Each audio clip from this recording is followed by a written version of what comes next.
자, 안녕하세요. 10월 24일 주식 정리해드리는 주정남. 오늘도 시장 정리부터 먼저 시작해보도록 하겠습니다. 자, 일단 들어가기 전 구독과 좋아요 한번 부탁드리고요.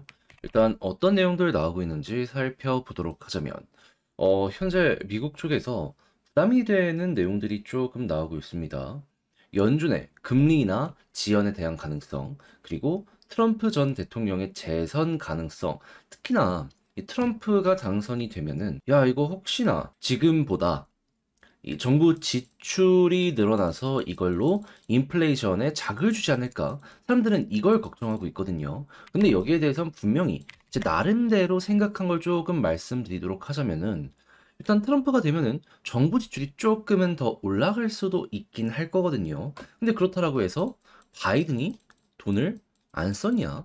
그건 아니거든요. 최근 23년, 24년 바이든의 정부 지출을 보잖아요.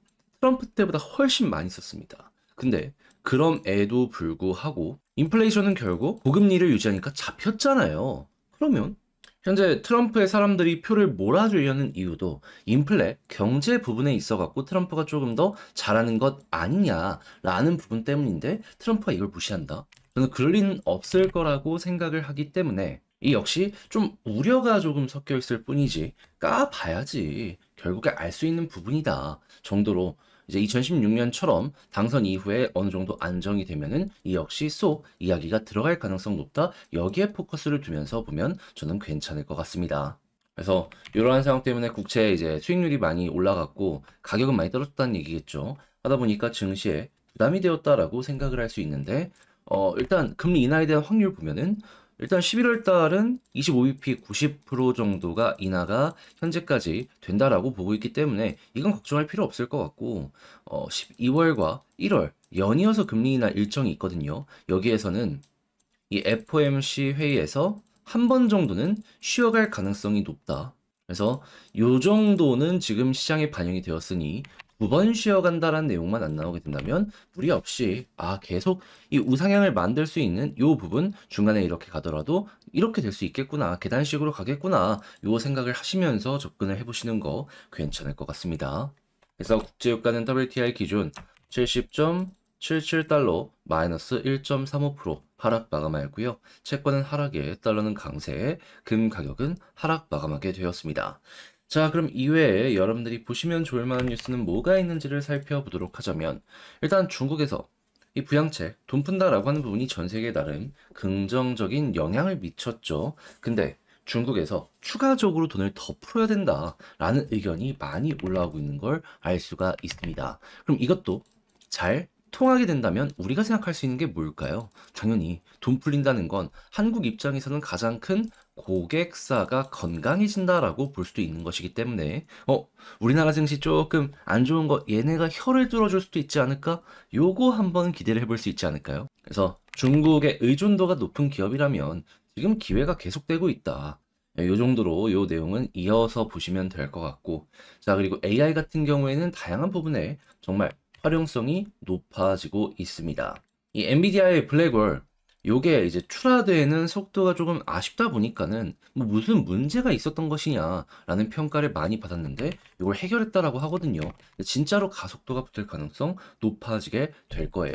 그러다 보니까 지금 SK 하이닉스 같은 경우는 벌써부터 3분기 영업이익이 매출 이익이 사상 최대를 기록했다라고 하잖아요. 가면 가는 대로 흘러간다 정도로 요건 보시면 되겠습니다. 그리고 삼성에서 잃어버린 점유율을 하이닉스에서 가지고 가는 듯한 모습 보여주고 있으니까 이게 해외로만 너무 크게 빠져나가지 않는다면 그렇게까지 사서 걱정을 할 필요가 지금 당장은 또 없어 보인다 정도로 현재 위치를 볼 수 있을 것 같네요. 자, 그렇다고 삼성도 가만히 있진 않습니다. 어떻게든 반도체 쪽으로 기술을 개발을 하려고 움직이는 모습이 보여지고 있고, 자, 그리고 핸드폰 같은 경우에도 Z 시리즈가 이 플립 시리즈가 잘 안 돼서 그렇지 일반 S 시리즈는 잘 되고 있거든요. 여기에 대한 판매 호조로 인한 매출 성장, 여기랑 엮여 있는 이 고객사들, A연사들 여기까지 한번 쭉 보는 거 나쁘지 않아 보입니다. 자, 그리고 로봇 쪽도 계속 투자가 되고 있고요. 그리고 지금 금융적인 환경이 좋아지다 보니까 제약바이오에 대한 기대감이 커지고 있는데 대장이라고 볼 수 있는 삼성 바이오로직스, 매출 역대 최대를 기록했다라고 합니다. 이런 부분들도 시장에 긍정적인 분위기를 줄 수 있기 때문에 이제 막 올라가려는 종목들, 많이 갈 수 있겠구나 정도로 이것도 엮어서 생각을 하는 거 아주 좋을 것 같습니다. 자, 그리고 테슬라 3분기 실적을 발표했는데 시장에서는 좀 안 좋게 나올 거라고 봤었단 말이에요. 근데 와, 예상치를 뛰어넘었습니다. 그렇다는 얘기는 아직도 전기차에 대한 요게 조금 둔화는 됐어도 성장이 멈추진 않았구나. 요렇게 생각을 하면서 볼 수 있겠죠. 그럼 당연히 이 아래에 있는 소재 기업들 같은 경우에도 여전히 기대감이 어느 정도 있는 상황이다 정도로 묶어서 볼 수 있겠습니다. 자, 그리고 전기차 말고도 수소연료에 대한 관심도 우리나라는 계속 이렇게 어필을 해주고 있는데 이게 실증 영역으로 넘어가는 것 같습니다. 실제로 현대 로템의 차세대 전차부터 시작해서 사용하기 쉬운 쪽으로 해가지고 개발이 굉장히 적극적으로 되고 있는 걸 알 수 있는데 이게 원전이랑 세트로 꾸준하게 묶여가고 있다는 걸 생각을 한다면 우리 입장에선 야, 이거 특히나 발전을 위한 연료전지 쪽으로 생각을 했을 때 요거 다시 한번 배율을 생각해 봐야 되지 않을까? 요거 이제 기대해 볼 수 있겠죠. 그래서 이러한 쪽으로도 한번 보시면 좋고, 그리고 ESS 같은 경우에도 수소랑 같은 성격이잖아요. 그래서 이제 에너지 저장에 관련된 부분으로 꾸준하게 사람들의 관심을 받고 투자를 하고 있으니까 여기에 들어가는 부품, 소재를 이제 제작해서 납품하는 기업들 같은 경우에는 지금이 기회다라는 생각을 하시면서 보시는 거 좋을 것 같습니다. 자, 그리고 요즘 석유화학이 정말 힘들다 얘기 많았었잖아요. 근데 이 S-오일이 COTC라고 해가지고 제조원가를 낮추는 요 플랜트를 짓는다라고 이야기를 하고 있습니다. 생산 능력도 올라가는데 효율화도 높아지게 되다 보니까 이게 어떻게 보면은 진짜 어떻게 한국의 경쟁력을 높이는데 큰 영향을 주게 되지 않을까 요렇게 이제 볼 수 있을 것 같은데 핵심은 뭐다? 이 투자하는데 돈이 많이 들어갑니다. 투자를 할 수 있는 기업들 같은 경우에는 문제 없이 그럼 앞을 헤쳐나가겠지만 여력이 없는 기업들 같은 경우에는 이 구조 재편이 업계 전체에서 보여줄 수 있겠다.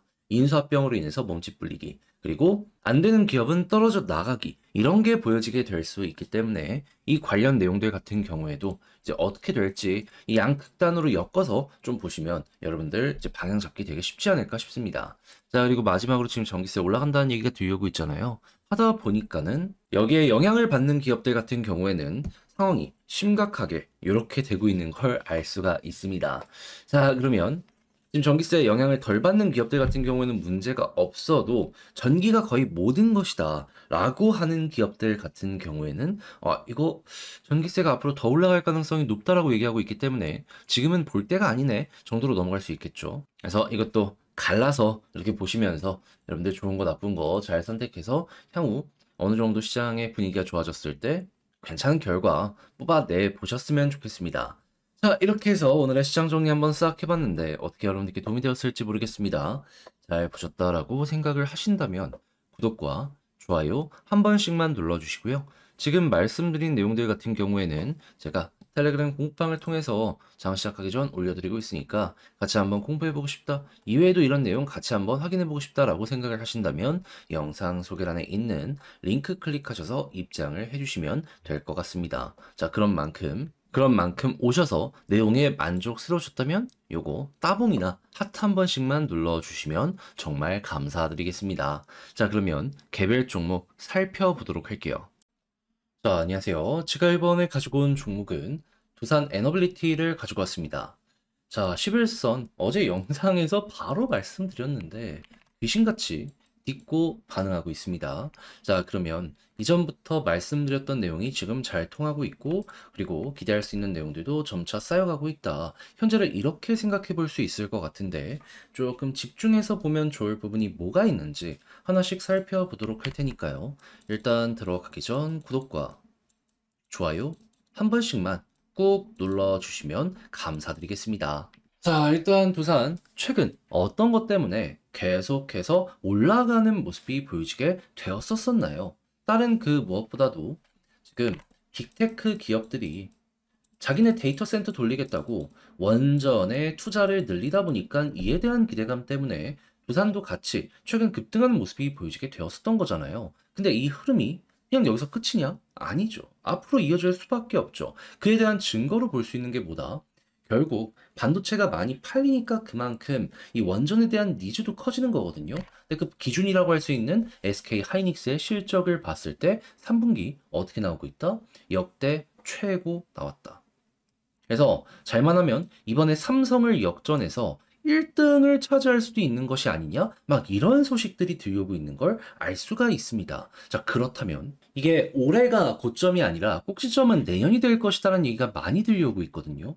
했을 때 여기서 더 팔리면 이 반도체 소비량과 맞추어서 원전에 대한 니즈도 커지게 될 것이기 때문에 두산은 여기에 힘입어서 더욱더 많이 올라갈 가능성도 보여지게 될 수 있겠죠. 그리고 현재 빅테크, 이 SMR에 이제 참여하려는 이런 기업들을 보면은 마이크로소프트부터 시작해서 구글, 아마존 정도인데, 근데 이 외에도 클라우드 쪽으로 투자하는 기업은 되게 많단 말이에요. 그런 기업들은 싹 다 AI 쪽에 공을 들이고 있고, 만약에 후속으로 SMR에 대한 이러한 선택지가 늘어나는 모습까지 보여지게 된다면, 그러면, 이게 결국 시너지를 되게 클 수 있는 요 내용들이 계속 이렇게 얽히고 설키고 있구나 정도로 현재 위치를 생각해 보기 좋을 것 같습니다. 그리고 당연히 지금 두산 같은 경우에는 이 쪼개기를 하려고 하는데 이전보다 많이 양보를 했기 때문에 이에 대한 기대감도 점점 올라가고 있어가지고 만약에 성공적으로 주주총회까지 진행이 된다? 그 권리락에 따른 이 기대감 때문에 또 한번 올라갈 수도 있고요.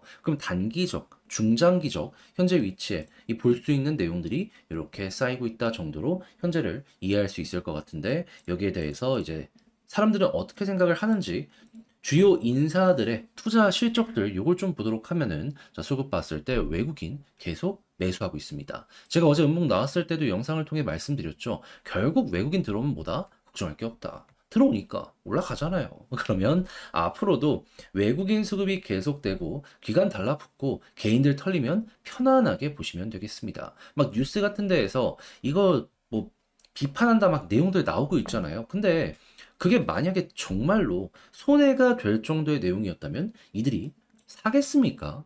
과거에는 안 샀어요. 이거 쪼개기 한다라고 했을 때. 근데 지금은 비율 바꾸니까 사잖아요.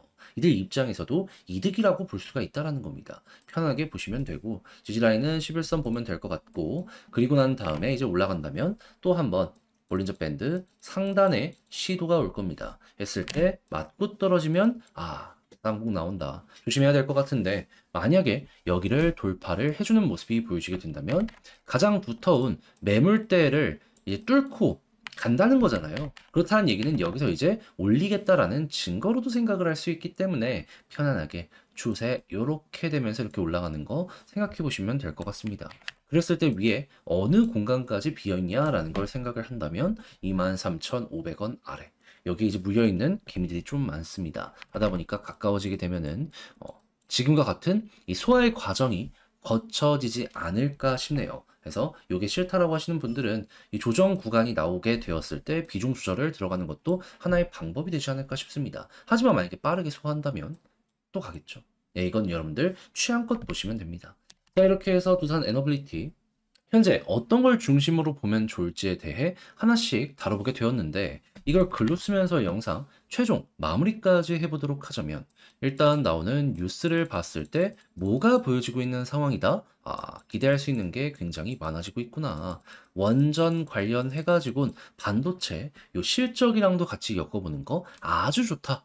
자, 그리고 두 번째 수급 같은 경우에는 지금 개인만 결국 털리고 있어서 외국인 중심으로 요거 같이 보시면 되고 그리고 지지라인은 11선 여기가 이제는 핵심 라인이 되었으며 올라간다라고 했을 땐 볼린저 밴드 상단을 우선 목표로 가자. 그런 다음에 이 위에 있는 이쪽 매물대를 돌파하는 모습이 보여지게 된다면 그 다음 우리 목표는 23,500원 아래 부근까지. 자, 이렇게 해서 에너빌리티 최종적으로 한번 쭉 봤는데 어떻게 도움이 되었을지 모르겠습니다. 자, 잘 보셨으면 좋겠고요. 자, 저는 그럼 다음에 더 좋은 영상으로 다시 인사드리겠다라고 말씀드리며 이상 주식 정리해드리는 주정남이었습니다.